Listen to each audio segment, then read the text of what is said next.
Salut la compagnie, c'est Jules Melon et aujourd'hui dans la Prociné Critique, je vais vous parler d'une comédie politique fantastique science-fiction, rien que ça, américaine, du nom de Sorry to Bother You, sortie fin janvier en France, mais vue en décalage dans mon cinéma l'Utopia de Saint-Ouen-l'Aumône, puisqu'il le programme un peu en retard.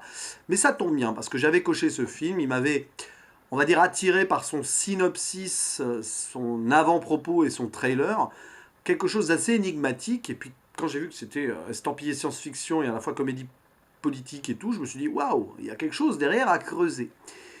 Un film réalisé par Boots Riley, dont c'est la première réalisation, un gars qui est plus connu pour avoir un groupe de rap. C'est aussi un producteur et un militant pour la cause noire américaine aux États-Unis. Et justement, on aurait pu s'attendre à donc une comédie politique contre le racisme. Alors certes, de façon assez subtile, ça dénonce aussi le racisme, mais c'est surtout donc une comédie politico, science-fiction, fantastico, dystopico, je ne sais pas trop quoi, contre la société de consommation et le capitalisme. Voilà, ça dénonce ça bien frontalement, ça c'est clair, ça ne prend pas de gants, mais au final, je ressors frustré et déçu de l'ensemble. Voilà, et c'est assez particulier parce que sur le papier, ce film avait tout pour me plaire, et d'ailleurs, ça a basculé entre les deux jusqu'à la fin. Et puis au final, en sortant de la séance, bah, je me suis retrouvé face à un dilemme et une déception que je ne vais pas renier et que je vais accepter en essayant d'expliquer pourquoi elle est là. Ouais, c'est pas évident, mais bon, parfois ça ne marche pas. Alors, parce que il y a une des raisons derrière cette déception, c'est justement parce que c'est une comédie politique, science-fiction, irréalistico-fantastico-dystopique. Ça mélange plein de trucs, ça part dans le burlesque et le déluré aux trois quarts du temps.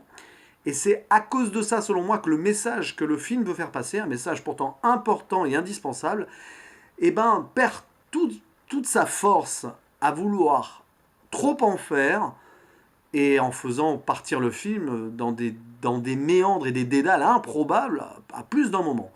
Notamment vers la fin, et même jusqu'au twist final, qui je pense a planté le dernier clou dans le cercueil de mon approbation et de cette possibilité d'apprécier pour moi le film. Voilà. J'utilise des mots compliqués là, hein, je me prends la tête. Faut dire que ce film, du coup, me prend la tête, et parce que j'aurais tant aimé l'aimer, il y a une partie de moi qui aurait dû adorer ce film-là. Mais voilà, non, au final, on va essayer de rentrer dans les détails sans trop spoiler. Peut-être que je ferai une section spoiler à la fin, je n'en sais rien. Bon, déjà, parlons, avant de faire le synopsis un peu plus précis, parlons du casting, parce qu'il y a un casting assez intéressant, avec des acteurs qu'on n'attend pas forcément là. Alors, vous avez le héros Cassius Green, alias Cash, qui est joué par Lakeith Stanfield, qui est un rappeur aussi. D'ailleurs, c'est drôle parce qu'à un moment dans le film, ils font rapper son personnage et il ne sait pas rapper. Bref, voilà, là, il y a du second degré, machin, parce qu'en fait, le gars est un vrai rappeur. On retrouve aussi Tessa Thompson, qu'on a récemment vu dans Creed, qui joue sa petite amie du nom de Detroit. On a également Steven Yeun. Alors lui, vous le connaissez dans Walking Dead. Et récemment, il a joué dans Burning. Bon, le gars, il aime bien avoir des rôles très différents les uns des autres. Ouais, on sent qu'il a envie d'enrichir sa carrière au maximum. Et on a quelques guests assez intéressants aussi. Puisqu'on se retrouve avec Terry Crews, un acteur noir américain assez réputé, qui joue l'oncle de Cash. Et surtout, une apparition presque en forme de caméo, mais il a quand même trois quatre scènes dans le film, de Danny Glover. Et oui, monsieur Danny Glover, qui s'est fait connaître notamment pour son rôle dans L'Arme Fatale. Alors je dis ça parce qu'à un moment dans le film, enfin au début du film d'ailleurs, ils sont dans un bar et le personnage de Danny Glover refuse d'aller danser parce qu'il dit je suis trop vieux pour ces conneries. Voilà, donc il se fait un petit clin d'œil. On a décidé de faire un clin d'œil à son personnage dans L'Arme Fatale aussi. Je crois que c'est dans L'Arme Fatale 3 qu'il dit ça. Bref, ouais, voilà. Hein. Allez, on voit que. On peut imaginer que Boots Riley a beaucoup aimé ces films-là et a voulu rendre hommage à ces acteurs à travers certains rôles cultes qu'ils ont eus.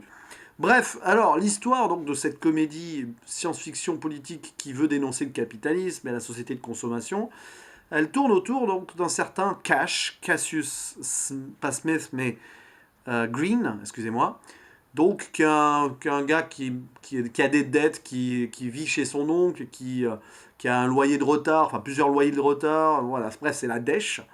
Et un jour, bah, il décide, voilà, le temps, autour d'une conversation, on va dire, avec sa copine, il dit, moi j'ai envie de devenir quelqu'un, de devenir important, voilà.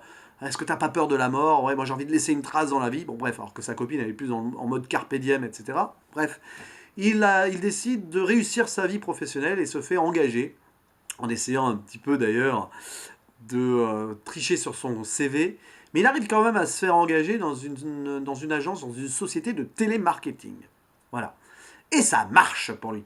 Parce que très vite, il va grimper les échelons, il est très très bon. Il accepte les conseils donc d'ailleurs du personnage de Danny Glover, un conseil notamment très drôle, c'est prends ta voix de blanc pour faire vendre aux gens, machin, etc. Parce que quand ils écoutent une voix de blanc, ils sentent que derrière, ces gens-là n'ont pas de problème. Voilà. Là, c'est la subtilité de cette critique d'une société whitewashing, un peu dominée par les blancs, et les noirs, eux, ont plus de problèmes et tout. Donc, quand je disais que c'était pas un film antiraciste, non, c'est pas un film antiracisme, non, mais il y a quand même quelques pics lancés vers une société qui met en avant les blancs et dans laquelle c'est souvent les noirs qui ont des problèmes. Voilà. Bon, bref. Donc la voix de blanc, ça marche, et puis finalement, il va être promu en tant que super vendeur de la boîte, pris sous son aile par un gars assez mystérieux, d'ailleurs tellement mystérieux qu'il n'a pas de nom. À chaque fois qu'il dit son nom, il y a un bip derrière, avant enfin de rentrer dans les, on va dire dans les rouages de la grosse big corporation, une sorte de world company, comme dans les guignols de l'info, du nom de, alors j'ai noté le nom parce que j'ai eu peur d'oublier, de Rory Free, voilà, la société de Rory Free qui on va dire, domine tout le système capitaliste américain et qui est au-dessus de tout. Et à un moment, bah, il y a le chef de Rory Free qui s'appelle Steve Lift, joué par Armie Hammer d'ailleurs. Armie. Bref, ouais, enfin un monsieur qui s'appelle Monsieur Hammer, quoi, Armie Hammer. Et voilà, et puis il va se passer plein de trucs, etc. Avec à côté évidemment ce dilemme, puisque Cash doit plus ou moins abandonner ses potes, dont l'un joué par Steven Yeun, qui décide de faire grève parce qu'en fait ils sont pas payés, ils sont payés à la commission, mais ils sont sous-traités, quoi, clairement. Et un film qui met en avant ici le potentiel esclavagisme du travail, de façon plus ou moins indirecte, donc voilà, avec des gens qui sont pas suffisamment payés, mais de façon beaucoup plus frontale vers la fin du film. Alors, c'est intéressant. C'est intéressant, mais il y a plusieurs défauts dans ce film-là, pour moi. C'est que ça part dans tous les sens. Euh, c'est voilà, c'est un film sociétal qui va après, on va rentrer dans les méandres, c'est un film politique, voilà, on monte les échelons avec le personnage qui essaye de comprendre, qui se laisse prendre au jeu, voilà, il veut gagner son cash. Cash, d'ailleurs, ce qui est intéressant dans le film, c'est le nom des personnages qui ont tous un sens, quoi. Il y a Cash qui veut se faire de l'argent, il y a Monsieur Lift, qui veut dire ascenseur, ascenseur social, donc qui est le nom du grand chef de la Big Corporation. Il y a une femme qui s'appelle Mrs. Debauchery aussi, qui pousse à la débauche Cash. Enfin voilà, la petite copine de Cash s'appelle Detroit. Detroit étant une ville où il y avait beaucoup de pauvres et tout. Et c'est une activiste qui veut défendre le droit des pauvres, un peu grosso modo dans le film. Voilà, donc voilà, le problème donc de ce film, c'est que ça veut trop nous faire balancer d'un style à l'autre, et au final on s'y perd. D'ailleurs, je m'y perds moi-même en faisant une critique de ce film-là, parce que le message qu'il veut faire passer est vraiment bon et intéressant, mais ça va dans le too much, ça utilise des ficelles grosses comme ça, qui nous perdent en route. Moi personnellement, il y a un certain moment, j'étais là, je dis, oui mais pourquoi? Enfin, je m'attendais à des trucs, voilà, des fois, c'est intéressant, hein, mais ça va pas au bout du truc. Et ça devient une sorte de délire ingérable à la fin. Et puis quand l'acte final se met en route, quand on se retrouve chez Steve Lift, là, notamment dans sa grande maison et tout vers la fin, ça devient improbable. Alors oui, le film se veut improbable aussi, se veut un peu dystopique, mais quand même. Enfin, ça tombe comme un cheveu sur la soupe et on se demande pourquoi on est là.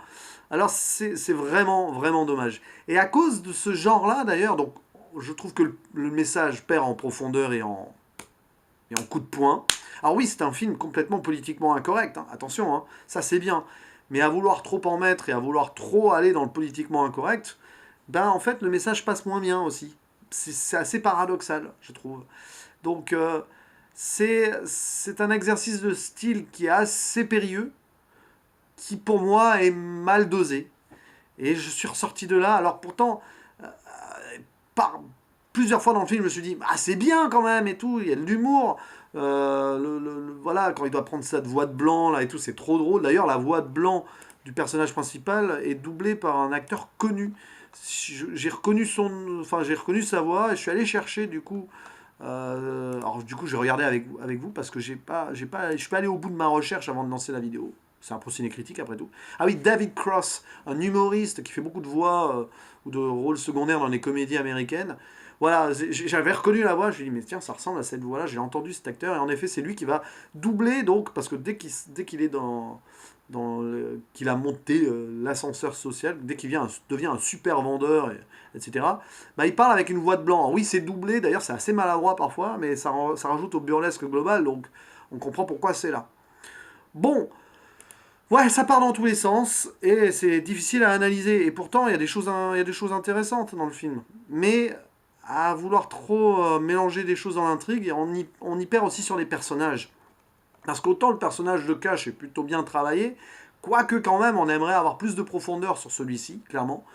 Les autres personnages du film, à part Détroit, donc Detroit, la copine, sont pour moi mal travaillés. Et encore, la copine Detroit, en tant qu'activiste un peu secrète, militante et tout, il y a des moments où on aimerait en savoir plus sur ce qu'elle veut faire et comment elle veut le faire. Et en fait, bon, à part qu'elle porte des boucles d'oreilles différentes et assez improbables tout au long du film, qu'elle se fait surnommer aussi Left Eye et tout, et qu'elle peint des slogans sur les murs, contre la Worry Free Corporation, donc cette grande corporation capitaliste qui domine le film, bah ça va pas trop loin. Et puis bon, la relation entre elle et son copain, c'est un peu je t'aime moi non plus et je te comprends mais je te comprends pas, c'est un peu compliqué. Et d'autres personnages du film sont laissés de côté, comme le meilleur pote, dont je n'ai même pas le nom en tête, c'est dire, le meilleur pote de Cash qui est joué par je ne sais même pas qui, c'est terrible. Voilà, on essaie de comprendre leur relation, mais en fait ça passe au huitième rang, tellement c'est laissé de côté. Même le personnage de Steven Yeun est assez survolé. On tente une relation entre lui et la copine de Cash, mais bof, ouais, voilà. Puis il y a le personnage de Mr. Mystère, hein, on va l'appeler comme ça, Mr. Beep, qui est aussi survolé. À un moment, on sent qu'il n'est pas qu'un super vendeur qui va faire rentrer Cash dans le système et tout. On sent qu'il y a quelque chose derrière, mais c'est pas creusé. Et puis il y a un moment, on nous le présente comme ça, mais en fait pas trop, et on sait pas, et puis ça tombe à l'eau, puis ça disparaît de l'intrigue, clairement.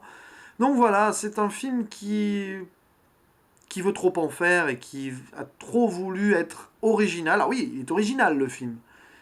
Mais au final, en étant original et en voulant se démarquer de beaucoup de choses, bah, le message qu'il veut faire passer, qui est un message intéressant, donc certes classique, bah tombe à l'eau, enfin tombe à l'eau, oui et non, mais enfin, disons que on le prend pas au sérieux tout ça. Et c'est un peu dommage dans un film comme ça de ne pas prendre au sérieux un tel message qui est pourtant évident dans notre société d'aujourd'hui. Voilà. Et je vais faire une petite partie spoiler quand même pour conclure les choses parce que j'ai besoin d'en parler. Donc arrêtez là si vous n'avez pas vu le film quand même. Et spoiler donc, qu'est-ce qu'on apprend à la fin et qui rend le truc encore plus fou et science-fiction, dystopie, tout ce que vous voulez, c'est qu'en fait la Worry Free Company, elle a pour but de transformer ses ouvriers en hommes chevaux pour oui oui oui c'est pas une blague, pour doubler leur capacité de travail, de résistance et compagnie. Et ça tombe comme un cheveu sur la soupe. À un moment, le personnage de Cash qui est dans la maison de Steve Lift et tout, en mode coq, pute et compagnie, enfin, bref, va aux toilettes et se trompe de porte et tombe sur des hommes chevaux enfermés là. Sur le coup, tu te dis, oh là là, il est sous mauvais délire parce qu'il a sniffé un rail de coke avant. Mais pas du tout, c'est vraiment ça.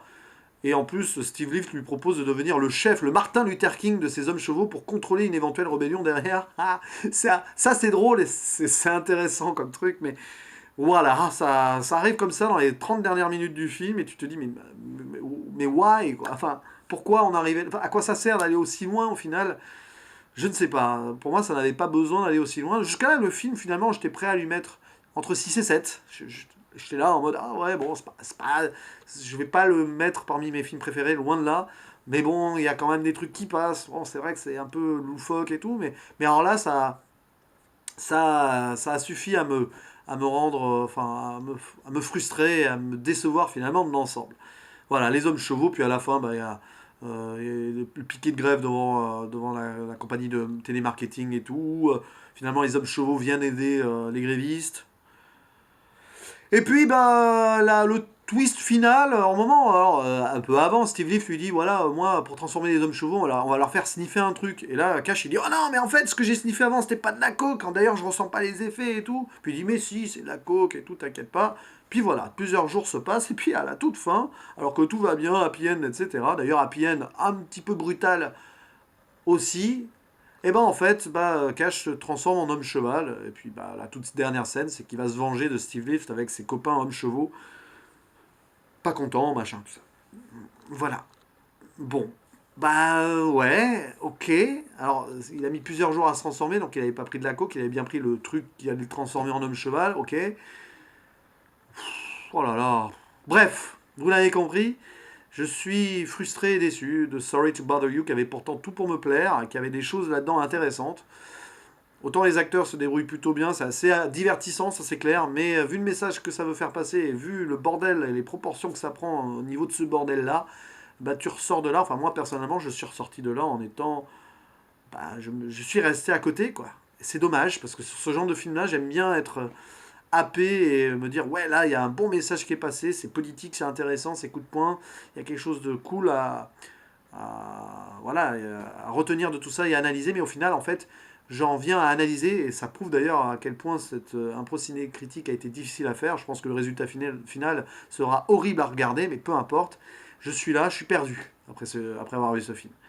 Et je pense pas que c'eût été le but du réalisateur, en final, de perdre son spectateur. Parce que le message anticapitaliste derrière se devait pour moi d'être plus concret. Enfin, du moins, il n'avait pas besoin, l'ami Boots Riley, d'aller aussi loin. Surtout sur la fin avec les hommes chevaux. Enfin, bon, bref. Voilà, c'est dommage. Il fera partie de mes frustrations de l'année, ce film-là.